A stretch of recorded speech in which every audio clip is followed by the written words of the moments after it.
Welcome to my channel. This is Bridge to Talk, and what I do here, solve technical drawing problems and also provide very important information that can help you to have a better performance in technical drawing examinations. Here I have these 40 objective questions, which I'm going to provide answers to right now. So question one, as you can see the diagram that we have here, question says distance O10 in the figure is equal to. So the answer to this question is 7. Did I get that? The radius of this circle will be 12 millimeters if the diameter is 24 plus 75 millimeters, the radius of this arc. So we give us 87. So the answer is option C to question 1. Then question 2 says that which of these two dimensions are equal? Which of these two dimensions are equal? So the answer is option B. Did I get that? The radius of this arc, okay, that connects this circle and this circle together is 75. So the answer is option B to question 2. So question 3 says that a line measuring 650 meters drawn to a scale of 1:50 will be represented by a line 130 millimeters. So looking at this answer here, there's an error. So in the sense that 650 millimeters would be equal to that would be equal to, so if I'm to calculate that, so you should know what that's going to be. We are going to have more zeros because 1 meter equals 1,000 millimeters. So, but I'll go with this answer. So, because of time. All right, so question 4. The figure below is an ellipse with two foci, F1 and F2. Which of the following is true? So the answer to this question is option A, P1F1, PF1 plus PF2 will be equal to QF1 plus QF2. So the answer is option A to question 4. Then question 5 says that the figure above shows the front elevation of an inclined hexagonal prism. XY is the horizontal plane. Which of the following views represent the plan of the prism? That is option B is the answer to question 5. Question 6, a cutting plane through the axis of the right cone will produce it will produce a triangle. To produce a triangle, option C is the answer. Then question 7, the method of projection in which the receding lines are drawn half size and at 45 degrees is called cabinet oblique drawing. That is option C, gives us the answer to question 7. Question 8, in the drawing below, the value of angle X is 25. Option D is the answer to the question. Then question 9, the figure below shows the construction of an ascribed circle. So this circle is an ascribed circle. So option D is the answer to question 9. Then question 10 says that if the two base angles of a triangle are given, which of the following information or which of the information below is needed to construct the triangle? So we need the height of the triangle or the altitude of the triangle. So the answer is option D. Then question 11 and 12, we have to use this diagram to answer question 11 and 12. Question 11 says that if OA is the radius of the circle center O, what is the name of the inscribed polygon? So the inscribed polygon will be pentagon, okay? And then question 12. So the answer is option A for question 11. Question 12 says that what is the value of angle X? Angle X is 54 degrees. So option C is the answer to question 12. Okay, then let's move to question 13. In the diagram above, which of the curves below represent the locus of point P? So option B is the answer to this question 13. Then question 14 says that which of these diagrams which of diagrams below represent the missing elevation of the block above? So we have option B is the answer to the question. Then question 15.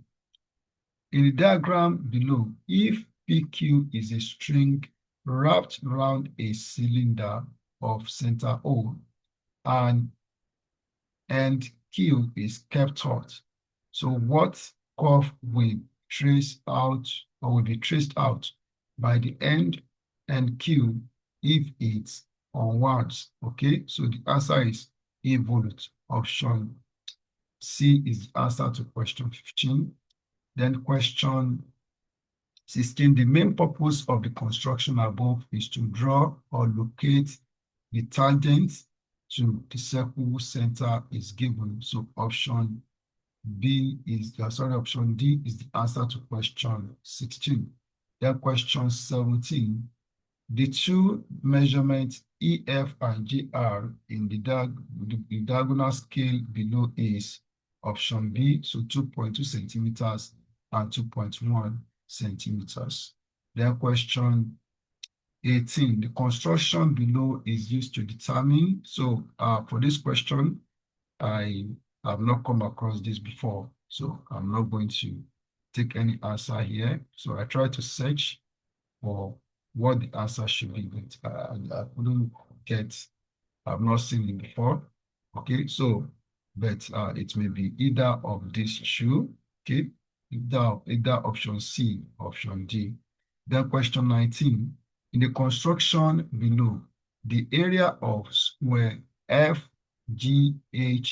is equal to the area of parallelogram EFKL. So that's the answer to question 19, option C. Then question 20, the purpose of the construction below is to reduce the side of the hexagon. That is the purpose. So option B is the answer to question 20. Question 21, which of the following is not a method of constructing an ellipse? Which of the following is not a method of constructing an ellipse? The answer is transverse. That is option C is the answer to question 21. Then question 22, the figure below is a layout for the construction of a hyperbola. The length HJ is the ordinate. That is option D is the answer to question 22.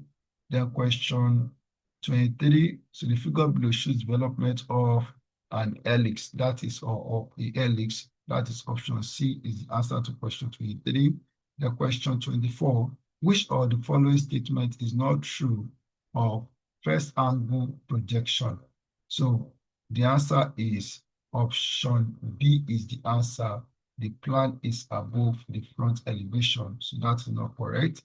It is in third angle projection that we have the plan to be above the front elevation. So option B is the answer to question 24. The question 25, which of the following requires a true length construction for its development? Option C is the answer to this question. So question 26, the front elevation and end view of the component are given in the figure above. Which of the following represent the plan of the component? The answer is option A. Okay. The question 27. So which of the following is the plan of the figure above? The answer is option C. And then question 28. The arrow in the figure below points to fillet. That is option B is the answer to the question. So we are talking about this arrow.